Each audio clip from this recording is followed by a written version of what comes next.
कई साल पहले उज्जैनीपुरा नाम के एक गांव में शंभू नाम का एक बूढ़ा आदमी रहता था।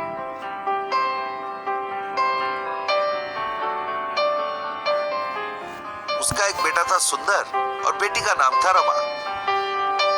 सुंदर एक नंबर का बवंडल था, दोस्तों के साथ घूमता रहता था। ऊपर से उसे हर छोटी बात पर पैसों से शर्त लगाने का आदत भी था। एक दिन शंभू ने बेटे से कहा, देखो बेटा, रमा की शादी के लिए मैं कई सालों से बहुत मुश्किल से पैसे जमा करते आ रहा हूँ और तुम हो कि छोटी छोटी बातों पर शर्त हारते हो और पैसे उड़ा देते हो। कोई काम ढूंढ ले बेटा, 2-4 पैसे कमा ले और मेरा हाथ बटा ले बेटा। रमा बोली, आप झूठ बोलने की शर्त क्यों लगा रहे हो भैया? आप जानते हो कितना खतरा हो सकता है। सुंदर बोला, आप दोनों अपना मुंह बंद रखेंगे तो बहुत अच्छा होगा। उन शर्तों से मैं 2-4 पैसे कमा लेता हूँ, किसी का बुरा नहीं होता।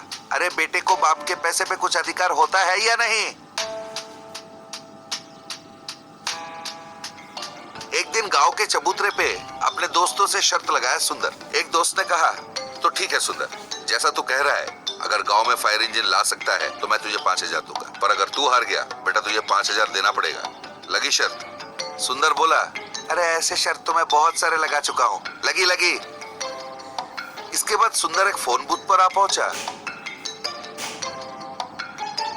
और 1 रुपया का सिक्का डाल के उसने फोन किया। उसने कहा, हेलो, फायर स्टेशन है? सर जी, हमारे गांव के अस्पताल में आग लग गया है, जल्दी कीजिए, आप जल्दी आइए और आग बुझाइए, वरना बहुत सारे पेशेंट्स मर जाएंगे और अगर आग बढ़ गई तो आसपास के घर में भी आग लग जाएगा, आप जल्दी कीजिए प्लीज। इसके बाद कुछ ही देर में सायरन बजाती हुई फायर इंजन उनके गाँव में आ पहुंची।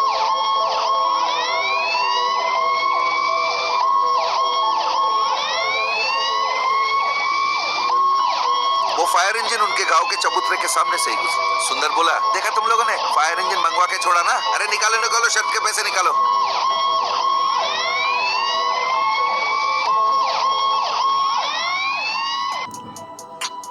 इसके बाद सुंदर अस्पताल के पास आ पहुंचा। उधर डॉक्टर साहब बोल रहे थे, हमारे हॉस्पिटल को तो कुछ नहीं हुआ है, आपको किसी ने गलत खबर दिया होगा। फायरमैन बोल रहा था, अरे नहीं, एड्रेस तो यहीं का दिया था उस व्यक्ति ने। ये सुनकर सुंदर उनके पास आके बोला, अरे साहब, इस गांव में बिना काम के निकट्टू बहुत सारे घूमते रहते हैं, किसी गधे ने आपको फोन कर दिया होगा। वैसे भी फोन मिलते ही सायरन बजाते हुए चले आए, थोड़ा सोचना तो चाहिए था। अरे आप लोगों की ये नौकरियां देता कौन है? कहते हुए वो वहां से चला गया। एक दिन सुंदर बाहर जा रहा था तो, बेटा सुंदर, पूरी दलान साफ करके मैं थक गया हूँ, ये कचरे को जरा ले जाकर बाहर फेंक दे बेटा, कहकर कचरे की तरफ इशारा करके अंदर चला गया शंभू। सुंदर, इस बुढ़ाओ को दिन भर कोई काम धाम नहीं रहता, जब भी बाहर जाता हूँ कुछ ना कुछ बोलता ही रहता है। अरे ये दलान साफ करने को किसने कहा था? अब ये पूरा कचरा ले जाके बाहर भी फेंकना पड़ेगा। ये कहकर उसने कचरे में आग लगा दी और वहां से चला गया। वो आग धीरे धीरे बड़ा हो गया, शंभू के घर में आग लग गया और ऊंची ऊंची लपटें निकलने लगी। शंभू और रमा डर के मारे घर से बाहर आ गए। ये देखकर किसी आदमी ने फायर इंजन को फोन लगाया। हेलो सर, हमारे गांव में एक घर में बहुत बड़ी आग लगी है, थोड़ा जल्दी कीजिए। क्यों भाई, तुम गांव वालों को और कोई काम धंधा नहीं है? हर वक्त हमारे पीछे पड़े रहते हो? ऑफिसर बोला, अरे सर, मैं सच बोल रहा हूँ, मेरा नाम जोगिंदर है, गांव में मेरा गहनों का दुकान भी है, मेरे बारे में किसी को भी पूछोगे बता देगा। अरे आप लोग इंक्वायरी कर लीजिएगा बाबा, पर कृपा करके जल्दी आइए साहब। ठीक है, हम अभी निकल रहे हैं, ऑफिसर ने कहा। इसके बाद फायर इंजन फिर से उनके गांव आ पहुंचा।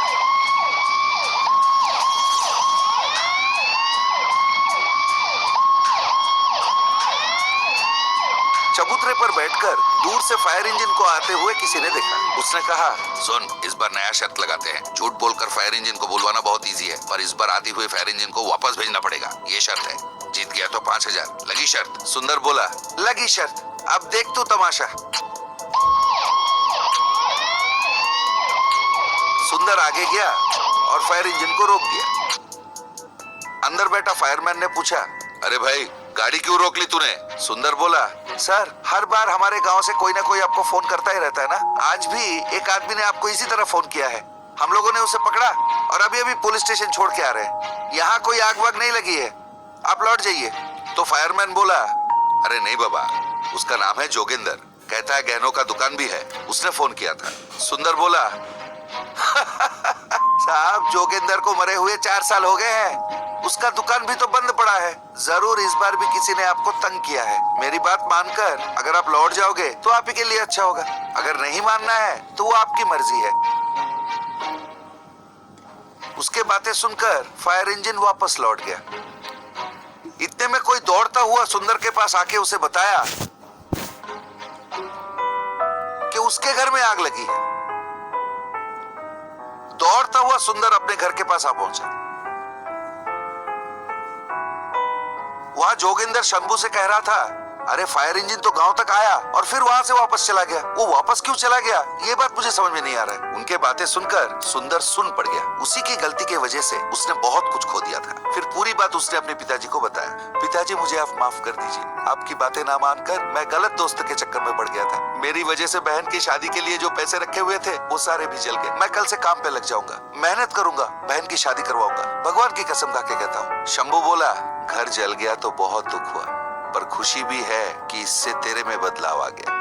पैसे कहीं नहीं गए। तुझसे डर के सारे पैसे मैंने जोगिंदर के पास रखे थे। पैसों को कुछ नहीं हुआ, पर सच बोलो तो उन पैसों को तूने ही आज बचा लिया है। उस दिन से सुंदर काम करके मेहनत करके कमाने लगा। कुछ ही दिनों में रमा की शादी धूमधाम से हो गई। तो बच्चों, झूठ बोलने का आदत हो जाए तो ये बहुत खतरनाक होता है। छोटा हो या बड़ा, याद रखना, झूठ कभी मत बोलना। अच्छी लगी हमारी कहानी? Fire truck. कई साल पहले उज्जैनीपुरा नाम के एक गांव में शंभू